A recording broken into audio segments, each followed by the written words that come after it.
Hello, everybody. Welcome back to Above My Pay Grade. My name's Eric. I'm back with Matt to talk about our feelings about life and politics and everything going on around the world. Last time we ended talking about civil war, the possibility potentially of civil war here in the United States, God forbid. But before we just hit record, Matt was talking about what's going on with the New York City mayor. If you guys haven't seen that in the news, it's just cursory for me, but he's being investigated by the FBI. Tell us what's going on with that.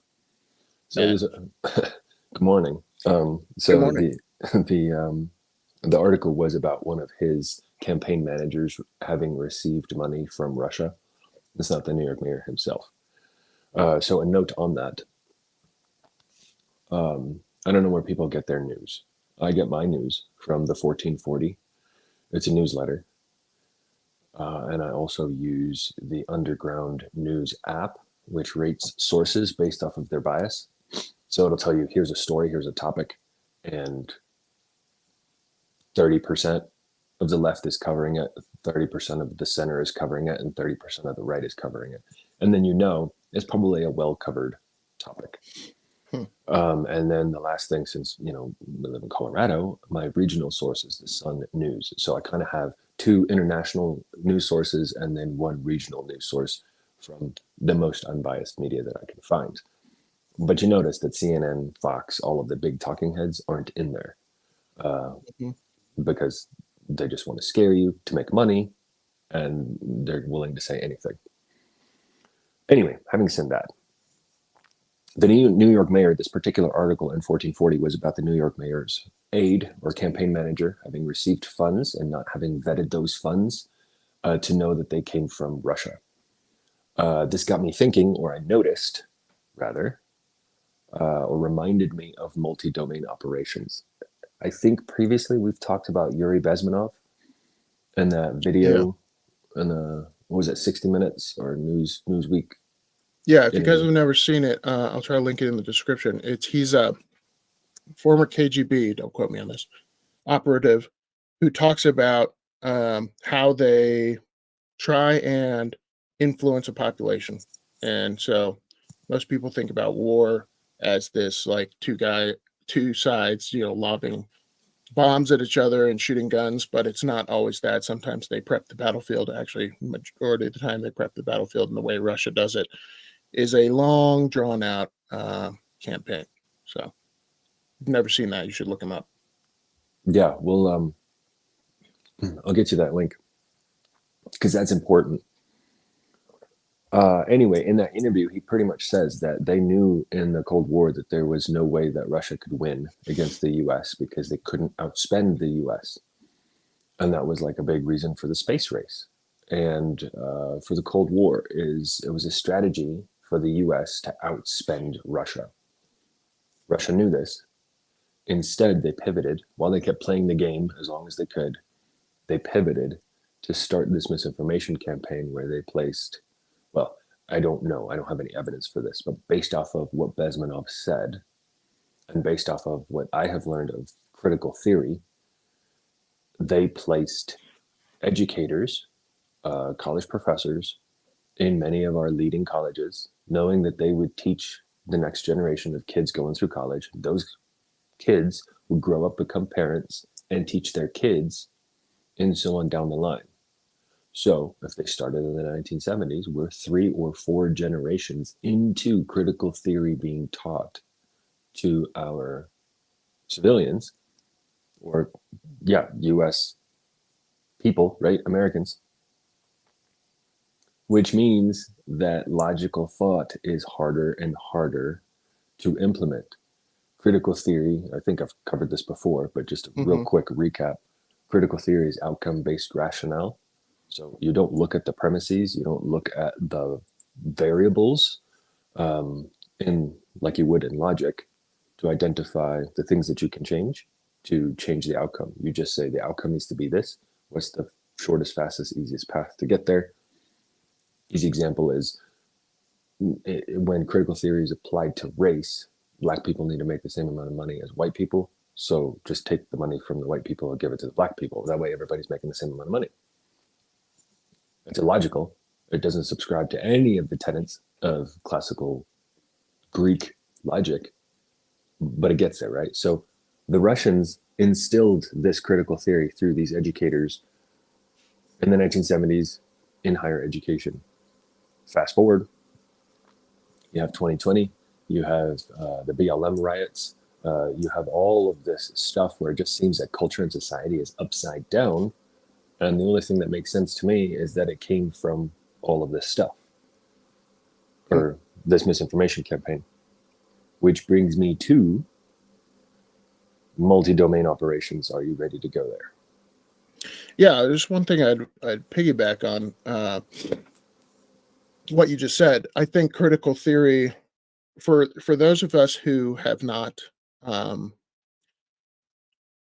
prior to the last 3 years, haven't immersed ourselves in that, because I made an assumption that people kind of thought similar to me, like their definition of racism was the same as mine, like judging people off the color of their skin, and impugning something based off of the color of their skin. It's not the same, right? And in the last 3 years with the Black Lives Matter, and now with Israel and Palestine, people are realizing, wait a second, why do these people assume that Palestine is the good guy? I'm not saying who's the good guy, who's the bad guy, but their assumption automatically is that since Palestine is the weaker militarily, then they're obviously the good guy. So it's this oppressed and oppressor narrative, which often comes from Marxism, and it's communism rebranded. A lot of people are trying to figure it out, but I've read all about it, and it's basically communism rebranded with another way of selling it through race, or through Marxism was classism, and now they're selling it through race here in America, but it's essentially Marxism and communism all over again. But as you were saying, what is it called? Multi-domain? Yeah, operations. So typically, or historically, a multi-domain operation would be like the Navy, working with the Air Force, working with the Army for air, sea, and land operations and coordinating all of that stuff. Well, one second. Well, Destin Sandlin from Smarter Every Day, and who runs the podcast No Dumb Questions, did a couple of videos, a submarine video, I remember, and then I'll get you the link for the podcast. Essentially talking about, so he is a rocket scientist that used to work for the government testing weapon systems. And he's got this channel as a civilian doing the same thing that you and I are doing with Citizen Earned and Above My Pay Grade, which is to stimulate conversation in society to keep people aware, right? You and I are bent a little bit toward the military side, and he leans heavily toward the civilian side, trying not to scare people. You and I don't care about scaring people. If they get scared, then they get scared. mm-hmm. It's their responsibility to handle their own emotions. So it's a different flavor from what you and I provide, but essentially being on the inside and seeing that stuff, he was invited by the military to take part, or by the Navy to take part in this exercise over the North Pole, I believe, and he got to ride in a submarine as a civilian, which I think is pretty cool. And in those videos, he's talking about multi-domain operations being extended into cyberspace, so hacking of, say, the banks, hacking of the power grid, and social engineering, so into social media space. And that gets us back to Yuri Bezmenov in the 1970s on this 100-year Russian misinformation campaign. So multi-domain operations have extended from multiple physical domains to the digital domain, to the social domain, to the very fabric of American society. And I think we are currently in a cold civil war. We had the Civil War in the 1800s, where people fought for the right to be able to own another human being. And the Union won. I know that we can get off of that topic and states' rights and all of that stuff. Now we're in this cold Civil War, and it's a civil war of ideologies. And the things that we're fighting over is logic versus outcome-based rationale, and nationalism versus patriotism versus personal responsibility versus individual liberty. There is the conservative side, and I'm not saying Republicans, I'm saying the conservative folks, often folks in the military, not always, that believe that this country, America, is still built off of the promise that the Declaration of Independence makes, which is that of individual liberty. Each person has the right to individual liberty, and that means that they have the responsibility, or rather that they have an associated component of personal responsibility. And then there's the other side that says you don't have personal responsibility. You can do whatever you want, and the government or somebody else will take care of you. And so to absolve that personal responsibility, they're also negating individual liberty. That's the Cold War that's currently happening. And that's why I think it's so important to make sure, to come back to what I said earlier on sources and news, to follow news that provides their sources, that cites their sources, and that the readers go and verify those sources, right? It starts with the First Amendment. I say on my channel, the Bill of Rights, so the Declaration of Independence is the promise of individual liberty. The Constitution is the manual on how to run the government to make good on that promise of individual liberty. And the Bill of Rights are basic human rights that are enumerated into a document that exists, whether the document exists or not, but they're enumerated, they're named, and they are a list of things that citizens need to do to be able to deliver on the promise of the Declaration of Independence. So it's the citizen's responsibility, it's the citizen's task. The first one being the First Amendment, where we have to be intelligent and critically thinking on evaluating information. And the second one being the right to bear arms. We have to have the ability to enforce that on the government and on any force that might oppress us, right? Defend. The Second Amendment is only grounded in defense. So sorry for the big recap, but that's essentially how far-ranging multi-domain operations are and what we're talking about. It's not just Navy, Air Force, Army, all of the components of our military. It's getting down into the granular level of how we think as individuals and how we react as a society. Sorry for that really big thing, but I hope I was able to connect it into a digestible ball. Well, so I think I try to rewind, because those ideas of communism and socialism have been with us for a long time. So I try to rewind, and I said, okay, why now? And so I deal with propaganda. I teach people how to avoid it in my job, and et cetera, if they're captured, et cetera, et cetera. But so you're essentially saying, which we do this too probably, psychological operations, spreading propaganda. And propaganda, to a certain extent, works kind of like a, what am I thinking of? Like a cult. Like a cult wants to typically remove you from your family, remove you from your support system, because the ideas don't stand on their own and they don't stand up to scrutiny. And cults that are like that typically die after a while because they can't replicate the idea. Just like communism, it can't replicate the idea and survive to its logical extent because it eventually dies. Or eventually eats its own. So rewinding the clock, why is it working now? In my opinion, why people are grasping onto, or I think you've seen these divisions, is some of the lies that have come from society. Like if I were to give you the hoorah patriotism speech and what America was founded on and all that kind of stuff. That resonates with people if they look out and they see American exceptionalism. I use the same thing, the same analogy as the military.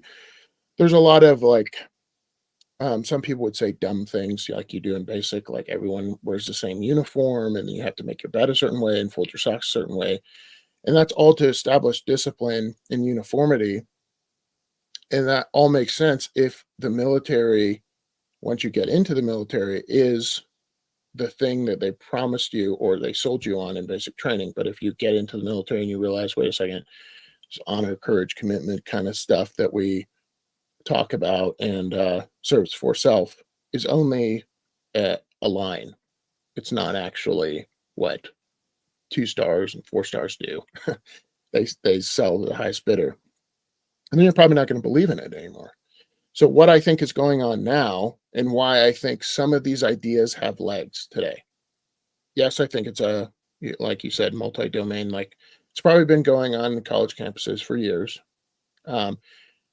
I think it's fostered in college campuses for a lot of different reasons. There's like the pseudo intellectual, like academic, they like philosophize about ideas and they look for oppression, even if it doesn't exist.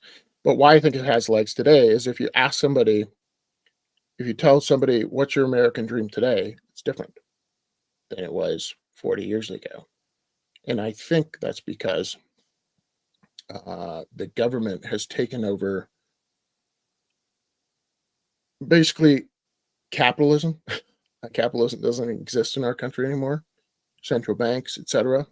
So if I were to tell somebody what's the American dream, or ask somebody what's the American dream, and what's the future look like, a lot of them are disenfranchised with that kind of patriotic speech of American exceptionalism, because they look out and they see none of my peers can afford a house. All my peers are in debt because of college. If I, break my ankle and have to take an ambulance ride to the hospital, I'm going to be saddled with debt for the rest of my life. All these things make them feel like maybe there's a better option, and they're not thinking it through. The better option is definitely not communism. But the when people propaganda, yeah, the propaganda makes it look very appealing. Yeah, I would say those people are kind of useful idiots if they actually think communism works. But the same thing, the people who are kind of useful idiots too are the people who are giving hoorah speeches about America, and American exceptionalism and American capitalism. Like, I try to tell people, we're not capitalists. We haven't been for a very long time. We're not even close. And there's a reason young people are disenfranchised. And if you just yell at them and you say, hey, don't be disenfranchised, quit being a commie, and instead of explaining or trying to fix the problems that we have today, like the money system, that's what I talk about all the time, in the incentive system, they're going to be attracted to other options. Because if you keep selling them the option that is like insider trading and crony capitalism and all this stuff, and you don't give them another option, which is, hey, this is broken. You're correct. This is broken. And here's why. Here's why we send money overseas instead of fixing our streets and all this kind of stuff. I think they're going to think you're the disingenuous person, and they're going to look for another option. That's why I think a lot of these ideas are resonating with young people today, because they don't have, I don't know, they look out and they see. They don't have hope. I think you're absolutely right in that. What caused this? Why is this happening now? It's because we're paying the consequences or the bill for greed. After World War II, America had such a fantastic manufacturing industry that manufacturing industry created a lot of prosperity for a lot of people. It created some wealth, yes, but more importantly, it created a space for people without formal training to be able to be employed. And as we farmed that manufacturing out, starting in the 70s, hitting heavy in the 80s, pushing everything offshore, right? even pushing IT support, banking, everything else offshore because it's cheaper there, because that allowed corporations to maximize their profits. We gutted the opportunities for people to have in America. What realistically are the employment opportunities for inner city African Americans? Well, Crime is one, yeah, yeah. and the I military would is the other one. I would peg that on to some degree the education system and school choice. Well, it certainly has a piece, right? Yeah. So does policy, so does government regulation. Like you said, capitalism doesn't exist anymore because a lot of places, a lot of industries have been overregulated. Manufacturing has been limited because of unions. Now, don't get me wrong. I have read The Jungle, which is a book depicting how immigrants were essentially exploited by big industry in the food industry and slaughterhouses and things at the early 1900s. And it's abysmal. Like, there's a reason that unions exist. Those people were absolutely ground up in a meat grinder, and that's not a living wage either. So greed is the principle. This is why I said I don't believe in conspiracy theories. I do completely agree in greed. It will win every time. Well, so let me ask you, why do you think why is it cheaper to manufacture overseas than it is in the United States? Because they don't have the same cost of or the same level of living. Other countries don't have access to the natural resources early on in their beginning, like the United States did. And they certainly didn't start on the same footing of capitalism and individual liberty, which doesn't create the innovation that the Americans have. And as a result, they never grew as large or as powerful as the United States did. They also didn't have the incentives that the US did. I mean, from our inception, wouldn't that so why would we have manufacturing in the 1950s and because of World War II in 1980? Because we didn't have a war. Because we didn't have destruction here. Yeah. But my theory, I'm kind of asking trick questions, but I tie it all back to money. If we became the world reserve currency after World War II, really gold did, but the dollar, everything was pegged to the dollar because the dollar is pegged to gold. And we didn't have a lot of destruction here in the homeland. So we became a manufacturing hub, but there's still assuming, and globalism became a huge factor after World War II.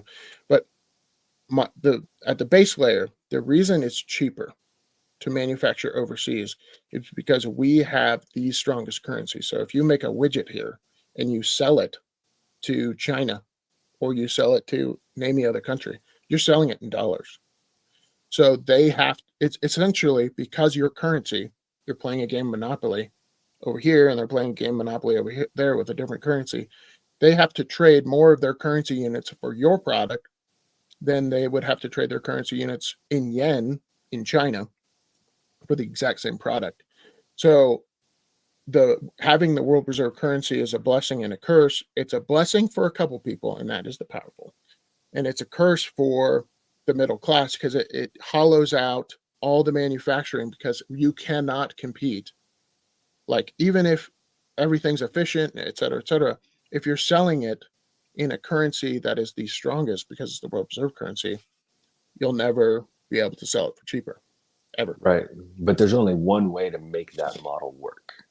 And that is to have your own country buy your own products, and to incentivize people to buy your own products. They must have a value system of where they value quality over price, and where they have long-term thinking, right? So if I'm going to buy a drill a power drill, making the choice to buy the drill that's going to last 2 or 3 generations, as opposed to buying the drill that is less expensive now,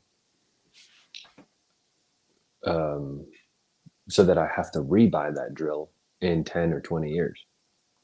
So it's having a population that understands the benefits of short-term sacrifice for long-term gains. Yes, so I agree. The monetary system is the vehicle that this happens through, but it's happening because people have the wrong values. They don't have 1950s values. They would rather go to Walmart and buy some cheap Chinesium than to find a local manufacturer and spend that money. I just recently went through this exercise. Duckworth Merino Wool Undergarments is a company that I just recently, that's making a big push on Facebook right now. It's Montana grown merino wool, harvested and loomed. So the fabric is grown here, made here, and then stitched into garments here. So it is like USA through and through clothes. Guess how much it costs for a top and a bottom of long johns? I'm going to Just take a say guess. $250. Yes, like spot on. 220. Okay, Mhm.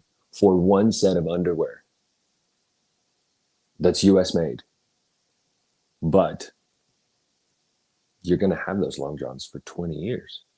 Right. And more importantly, if we do get invaded and you're out in the field, those long johns aren't going to rip and tear. But do people care? No, they're going to go to Walmart, they're going to go to Costco, and they're going to buy Chinesium because they can get 5 pairs for $20.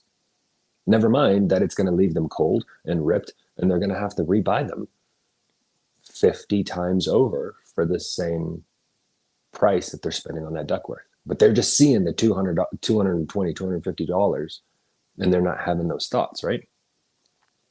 And this is a privileged mindset. I understand most people might not have the kind of money to be able to put into this stuff. But you know who did have this mindset? Folks from the 1950s. Americans leading up to World War II, because life was hard.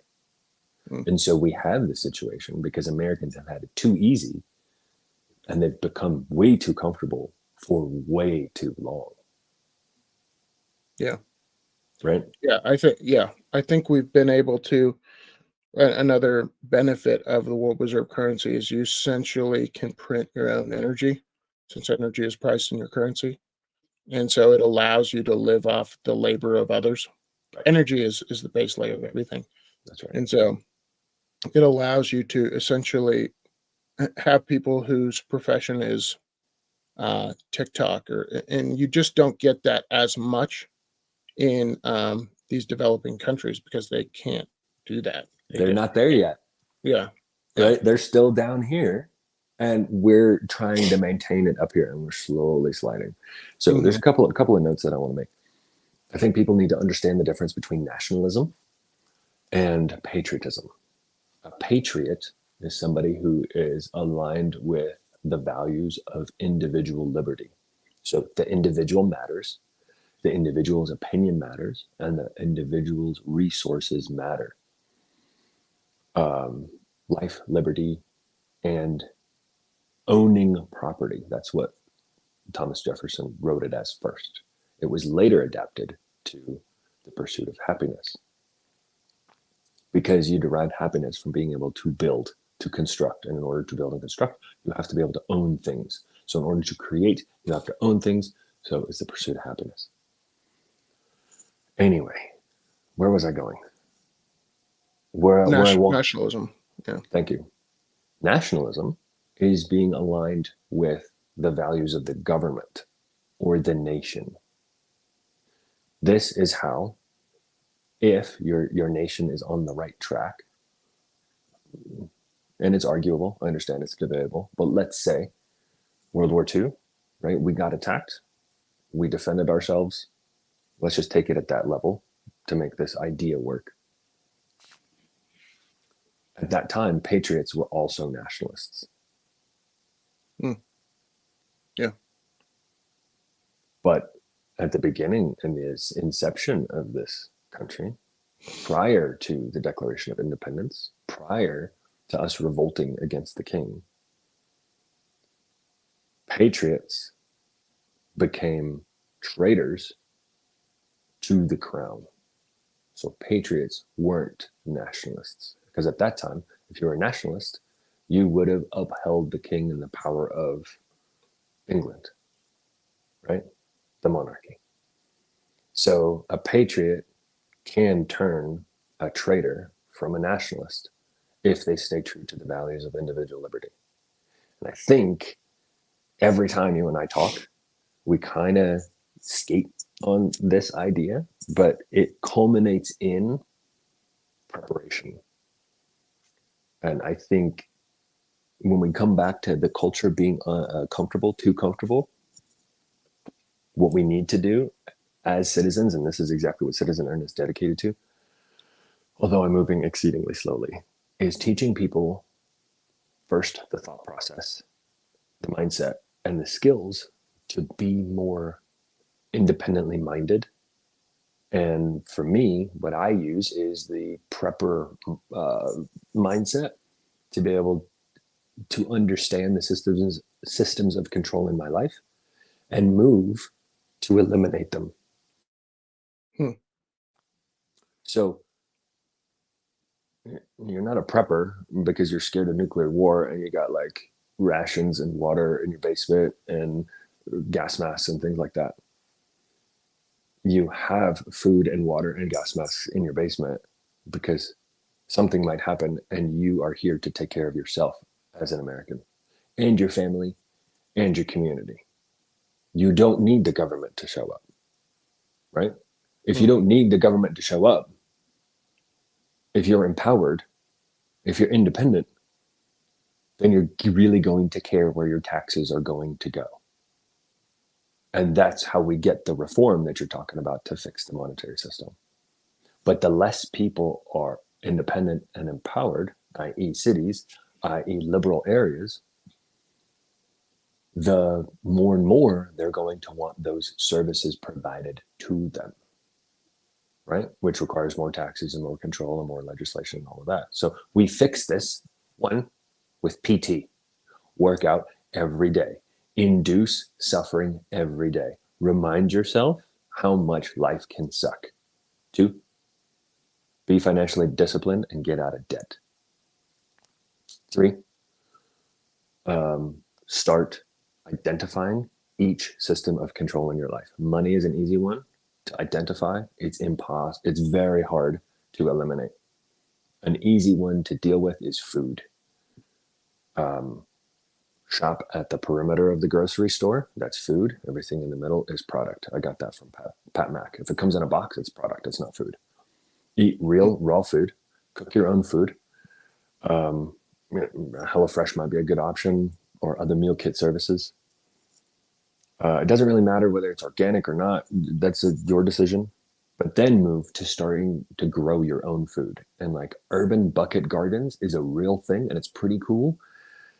And a lot of inner city Black folks are doing that because of the food deserts that they have. I don't know if you know about the concept of food deserts, but oh yeah, no grocery store anywhere. Right. Yeah, right. So for them to take back their own, like there's nobody that's going to fix their situation for them, right? Right. People will promise it, but they're not going to actually fix it. Right. So there's folks like Maj Touré with Black Guns Matter and so many other urban movements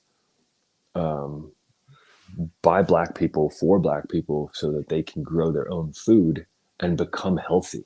Like, it's sad that in this country that situation exists. And, you know, some people that maybe don't have a mission or a purpose could go in and help them with that, right? Go find buckets at Firehouse or whatever and get a book and show folks how to make compost and how to grow their own food and all of that. Now, maybe this is a pipe dream. Maybe I'm naive. Maybe I'm ignorant, but I don't see any other way to empower each individual of the 330 million people that live in this country to build a strong foundation of we the people, right? Hmm. Does that Yeah. make sense? Is that tracking? Am I No, making sense? I track on that. I think I always wrestle with what came first, the chicken or the egg. Like, is it people became lazy because the government? Because I'm doing a video later today on um, we if we're offered. Have you ever heard of the marshmallow test? No. Where a kid is essentially, I'll paraphrase it. It Oh, was a test yes. given to kids, and it was about their time preference. Like, if you can have this marshmallow now, or you can wait, and you can get this. So it's delayed gratification. Long story short. The Speaker of the House. I'm not. I don't think we fix this politically anymore. But just an example of why. Speaker of the House kicked out Kevin McCarthy because he didn't want to do single subject spending bills. Because the way they spend money in Washington is so disgusting. They're like, hey, do you want to fund the military? Okay, bipartisan, that's a yes. Okay, cool. Well, if you want to do that, you got to fund gender therapy for seahorses. And it's like, okay, yeah, you have to do both. And if you don't do both, then we're not signing it. It's all packaged up into one. So they want to do single subject spending bills. And then the new Speaker of the House is doing the exact same thing. He just proposed Kevin McCarthy's spending bill. So my point is, in Washington, we the people wouldn't want. So let's say he didn't send that up, and he went to do single subject spending bills, and our government's supposed to shut down in four days, and the government does shut down in 4 days because the other side of the aisle doesn't want to vote for single subject spending bills. It doesn't matter what the truth is. What matters is people are trying to travel during Thanksgiving, and TSA is shut down, and they can't. That's what they're going to remember. And so we, the people, if we're given the option of a marshmallow now or 7 marshmallows later, almost always we pick the marshmallow now. And so, and this has been the story throughout history.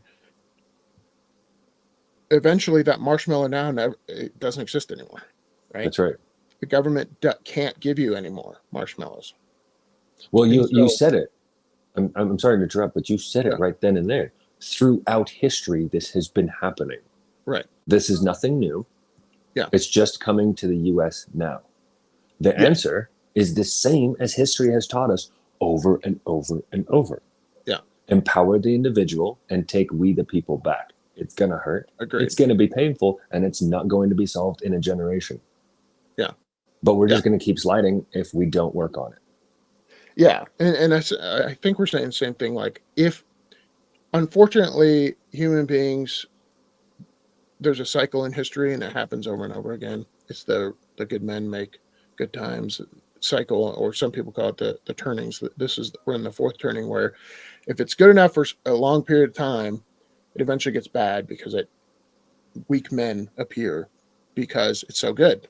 And so they're standing on the shoulders of giants, and that's why they live in good times. And then they think it's their own doing, and they start experimenting with communism, etc. And I've always, last 3 years, I've pondered this. I'm like, is there any way to avoid that cycle? Yes. In yourself, maybe. Yes. And it has to be in the individual, because the individuals make up we the people. The way that we stop that cycle is by simulating suffering. The only way to make strong men is to have bad times. If we don't have bad times, simulate bad times.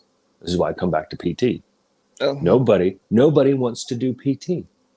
Not a person in the verse wants to do PT. People want to look good. They want to be capable. They want to be strong. They want to win. They want to be the best. But nobody wants to suffer. Right. So just go out for 20, 30 minutes a day and go sweat your butt off. This is why I do a weekly workout every Monday, right? Just so you can gain that perspective of going, this sucks.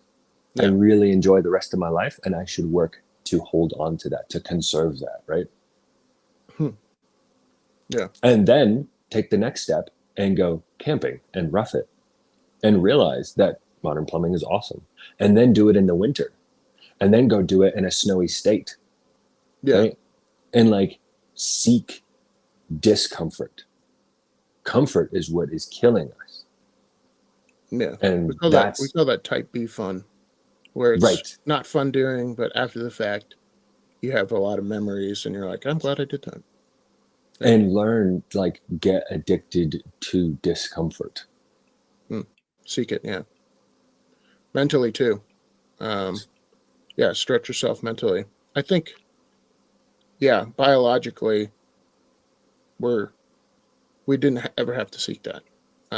You know, for thousands of years, we didn't have to seek discomfort because it came to us. We lived outside, had to build our own house, all that stuff. But today, you know, and today meaning modern niceties, air conditioning stuff, hasn't existed for that long. Right. So biologically, yeah, I agree with you. And that's a good way of putting it. I think seeking discomfort, and I just wonder, you know, this conversation that you're having with me, I agree with everything you're saying.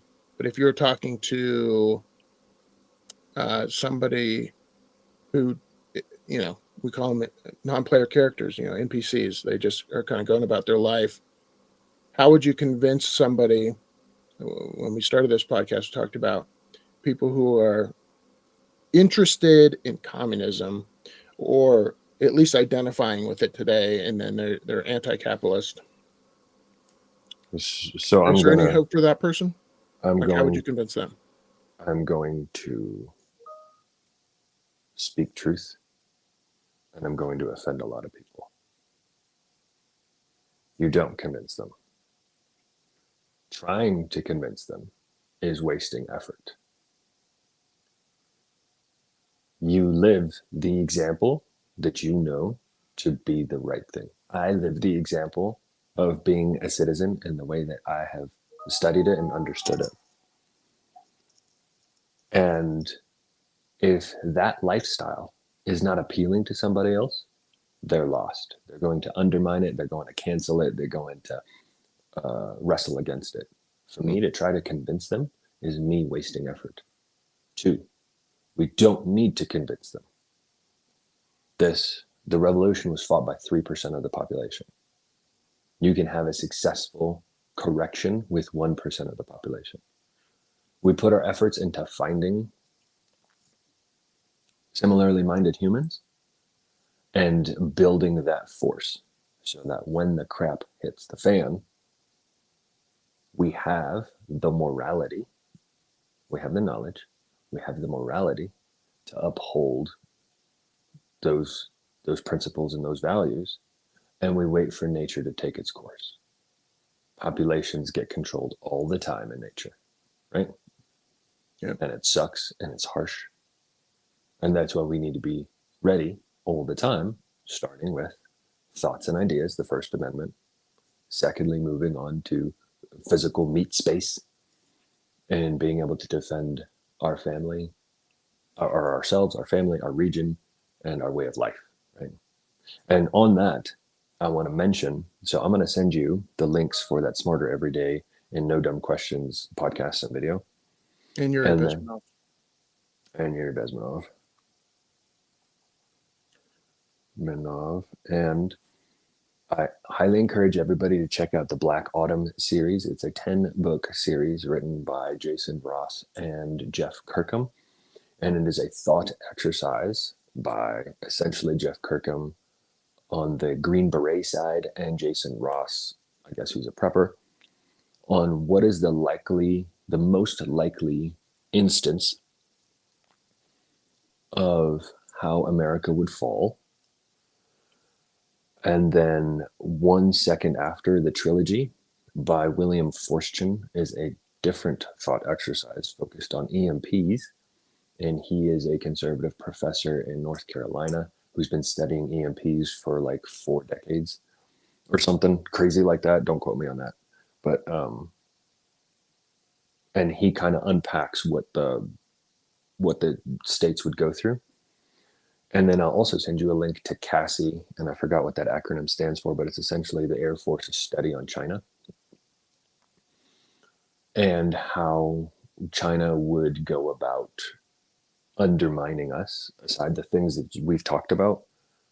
Essentially, the too long to read synopsis or summary is that China would create an artificial event in the United States, say hacking our power system, watching a cascading power failure.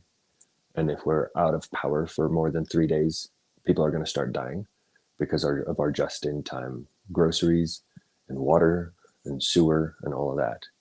So they let it fester for 2 weeks, and then they come in under the auspices of humanitarian aid. And then they say, why don't you want us here? We're here to help your people.